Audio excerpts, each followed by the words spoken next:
This was my very first time at Augusta National Golf Course. I can't believe it. Never been. I've always applied for the online ticket draw, where the raffle, the lottery they call it, for Augusta National tickets. Never got anything. Always got the email that said, "We're sorry, you didn't get a ticket this year." And I was always out in California, and so I was like, "Hey, I'll come out. I'll fly. I'll do whatever. If I get a ticket, I'm going." Well, this year, living in Georgia since July 2020, had the good fortune to meet a lot of people that they get tickets. And I think if you're here in Georgia, you have a much better chance of getting a ticket than if you're somewhere else, just because there's a history of people who get tickets. And luckily, I got invited to come out on Monday.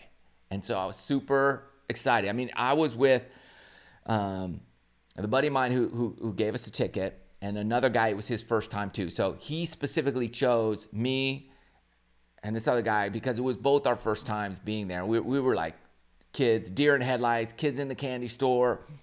And here's what I can say. I know a lot of you have been there, and a lot of you haven't. If you've been there, let me know. If you've never been there, let me know if you've never been there. What's the thing that you always hear people say? That the first time they go, "Oh, the hills, the undulations, it's a much hillier course than I ever expected." So I've heard that for years and years and years, and I did expect that. The hilliness didn't surprise me at all. Like that, I expect to see that, and so I wasn't like blown away by the slopes and the massive level changes between tee box and greens.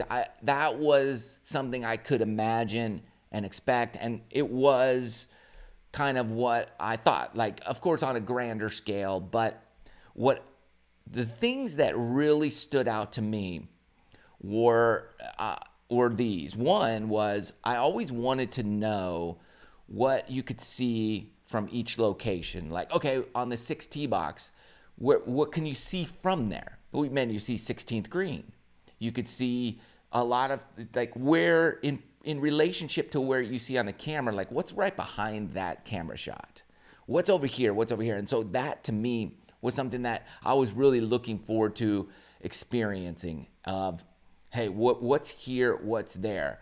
And some of the cool things were just the massive amounts of space where there's no like golf course, where you're just walking on grass, you're amongst the property from like the first hole over to the 8th hole. There's a huge area just wide open where there's no golf hole. Like, you don't see that at any other golf course, really.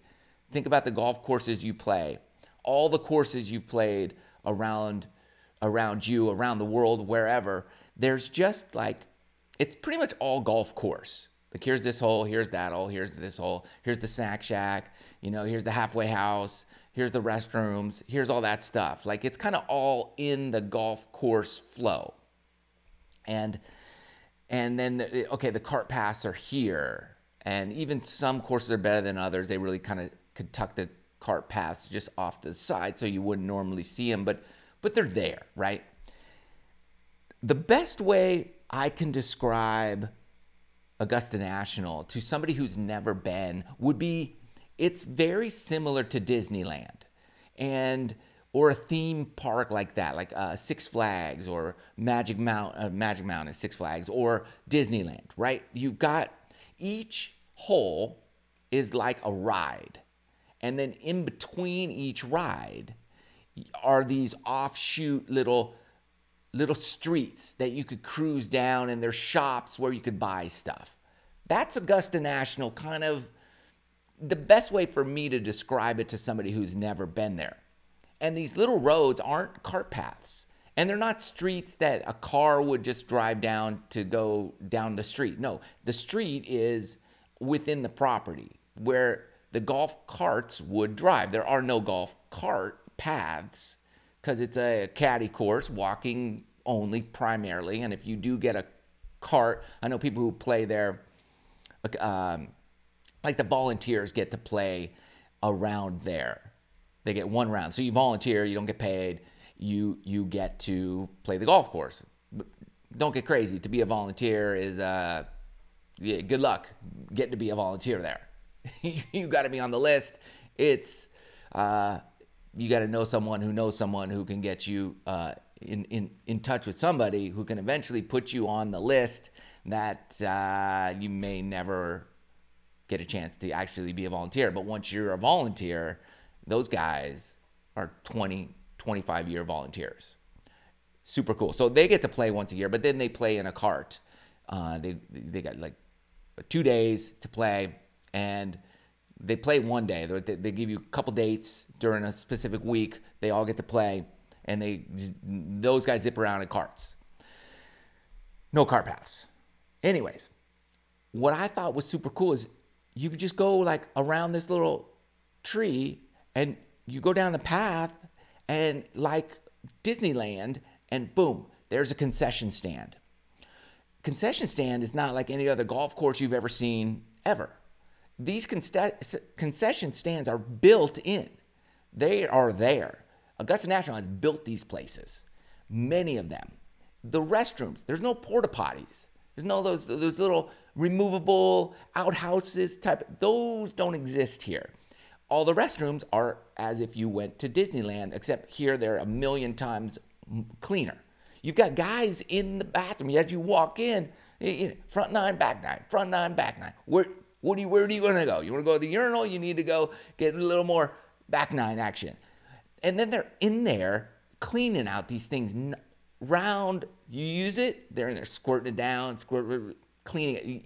There's no trash anywhere. There's nobody scratching their name in the toilet seat. There's nothing.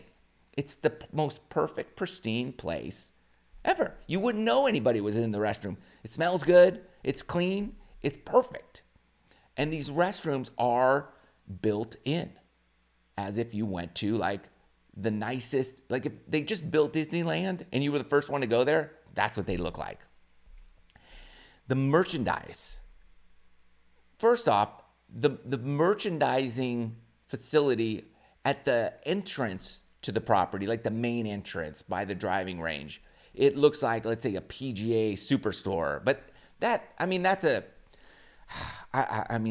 just being disrespectful to even compare to that, because it's so much better. But, it's a building where all the merchandise is. And when we were there Monday at 8:30, 9 a.m., when we kind of were there, there was a line, hundreds of people deep down the street. The street meaning inside Augusta National property. But there's a massive line to get into the merchandising shop there. And that place is enormous. Then there's, throughout the property, there's little, like, as if it would be, let's say, your halfway house. Again, a disservice to Augusta National by comparing it to a halfway house where you get a snack and a sandwich at the turn of your normal golf course. But there's these little huts built there, where you can buy merchandise. It's maybe some hats, a keychain, a backpack, a chair, umbrella. They have some stuff there. Again, lines for that. And they're not running out of stuff, right? They ran out, I think, gnomes here on Monday at some of the places, but they have more gnomes for Tuesday, Wednesday, Thursday, Friday, Saturday, Sunday. So there's a certain amount. They're not going to run out of stuff permanently. They just keep restocking it. There's also a huge another merchandise built-in building on the backside of the golf course, kind of the secondary entrance over by holes 5, 6, 4, 5, 6, kind of over there. And that's where I bought my hat, shirt, a bunch of stuff. The guy in front of me spent $3,000 on merchandise. All he had were hats right in front of me. Now, they don't want you to go resell this stuff, but you telling me some dude spent $3,000 on hats and he's not, those things aren't on dang eBay right now? I don't know. But he sure had a lot of hats. $3,000 worth of hats. Anyways, that place is spectacular. And for my first time to see it in all its glory and all the areas you can go off and do stuff, it could house and fit so many people. I was in awe of the fact that the parking situation. Now, my buddy dropped us off because he's a volunteer, and so he drops us off and we just walk in, and he went and parked the car. He's got to go to a different entrance where the volunteer parking is. So he was doing that, and we're meeting him on course. But as we were walking in, we walk in kind of like the main area where it's free parking. Free. So what Augusta National did was they bought all this property just so patrons can have free parking.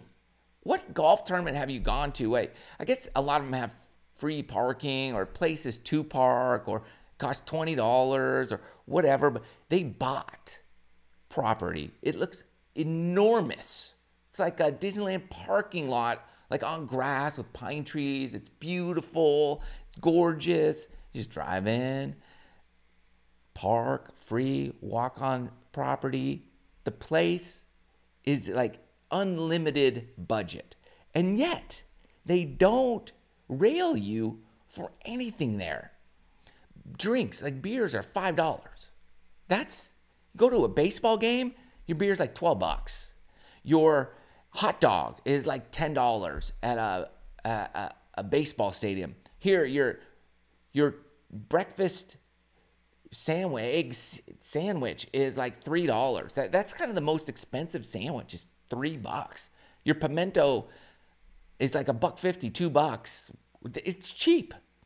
So you're eating, you're drinking, and there's plenty for you. The cafeteria there, the situation, the chain, they got it down. It's a finely well-oiled operation. They know what they're doing. The most incredible golf experience I've ever been to. I was telling my friend, I could go there every day and enjoy it more and more each time. It's not one of those like where you go and you're like, like, okay, cool, let me move on. I've been there, done that. No, you never been there, done that. It's been there, go there, keep going there forever and ever and ever and ever and ever. Never get sick of it. It's spectacular. People who love Disneyland, I don't understand that. But like this would be, now I understand why they love it. It's the people who are into that kind of thing love that. Like if you're into golf, you could be there every day, all day, season pass, never get sick of it. And now I get it. Now I get it. I can't wait to go back. I'm going back this week. It's going to be exciting. I can't wait. So let me know if you've been there, what your thoughts are, what you love about it. Comment below. Whew. It's going to be a great week.